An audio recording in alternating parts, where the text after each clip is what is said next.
Aeroplane, they are the most wonderful thing. They can make you fly from one distance to another distance in a very short time.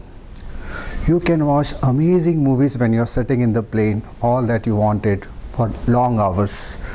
However, they have very bad bathrooms. Mr. Toastmaster, fellow Toastmasters and guest, I was flying to USA in 19th July 2003. This was my first trip to New York via Paris. As I approached the aircraft, I was surprised. It was a very big aircraft I have ever seen. There were beautiful air hostess welcoming, please come. I was feeling like a king. I approached inside and I was walking towards the seat which I was having. It was 39D. As I approached the seat, I got the biggest shock of my life.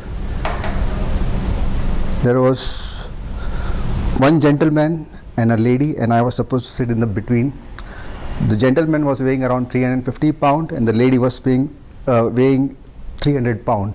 I could hardly see any seat left there, and I was about to sit there. I rechecked, maybe that's the wrong number, but that was the seat I was supposed to be sitting.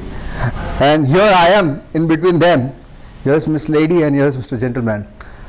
I was like squashed between two high voltage machine like a sandwich. Here I could hardly move here and there. All my dreams of international flight were in my head, and this is what I was getting, and I was here watching. The lady was snoring and gentleman here was with his Walkman, listening to the music all the time. And he was saying hello, and I was smiling. Well, I don't know what to do. The 8-hour journey was looking like 8 years. I was wondering when it will be over. It became worse when my bladder was full. It was very, very bad. And to my whole blessing, the flight journey was over and Paris came. As soon as Paris came, I ran back to the attendant to change my flight seat to an aisle seat, because I didn't want it to get the same thing from Paris to New York. I was successful. I couldn't sleep the whole time when I was in the flight, so there was a nice couch there. I thought, let me take some rest. It was 2 hours 50 minutes time, so might as well take some rest. So I was sleeping. My whole dream of New York was there, and I got into sleep. And when I woke up, there were only 15 minutes left to my flight. I got panic what to do. I again rushed back to my aircraft, and here I am now in this flight, new flight. This time it was a pleasant surprise. There was a nice lady sitting next to me, and I was having the aisle seat. I thought, wow, Umesh, you're smart. You made a nice move. You got your things corrected in the first minute. And as I was about to sit and put my seat belt, I realized I forgot my blue Puma bag, which has all my documents, money and everything into the place where I was sleeping. Second, I got panic, what to do? I approached the air hostess here and I asked, ma'am, I want to go and get my bag. No way, you cannot go. There's only 15 minutes. The flight is going to take off. Ma'am, without that, I cannot go to USA. Okay, you go with Mr. George and come back as soon as possible. I said, okay, here is Mr. George and I'm going. It was like a James Bond movie. I am going to take my bag and coming back.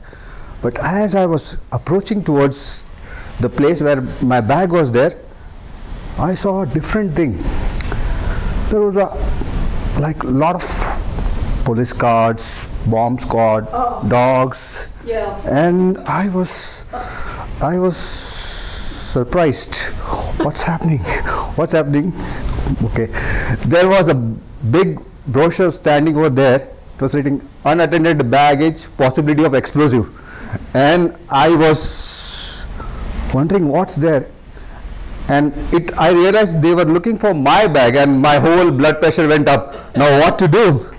In my first flight, I wanted to visit Statue of Liberty in New York, and it was going down. Where, what to do? I didn't know what to do over there. And there was a dog, he was snoozing, he was like smelling my bag like as if something eatable is there, and my heart was pounding. What to do? I took up all my courage. I asked one of the police officers, that bag belongs to me. How can you leave this bag unattended? It revoked the whole security system of Paris airport. I'm sorry, but I just missed. This is the first time I'm traveling to USA. First time, and so careless. How can you leave your bag unattended? Show me your identity proof. The police officer was kind. He understood. He looked, verified my details, and he allowed me to go. And I rushed back to the seat where I was sitting, and here I am sitting on my seat and marching to the safe haven of USA, through Paris. So in my first journey, I realized 3 important lessons. First, do not take your seat for granted. It can cause you a big deal. The second thing is, never forget your bag. It can cause you to become a terrorist. The third is, if you are lost all your courage, if you are in front of police officer or bomb squad, still speak up. It may help you. With these 3 important lessons, now I travel to multiple countries, and it's being fantastic. Mr. Toastmaster. Miss Toastmaster.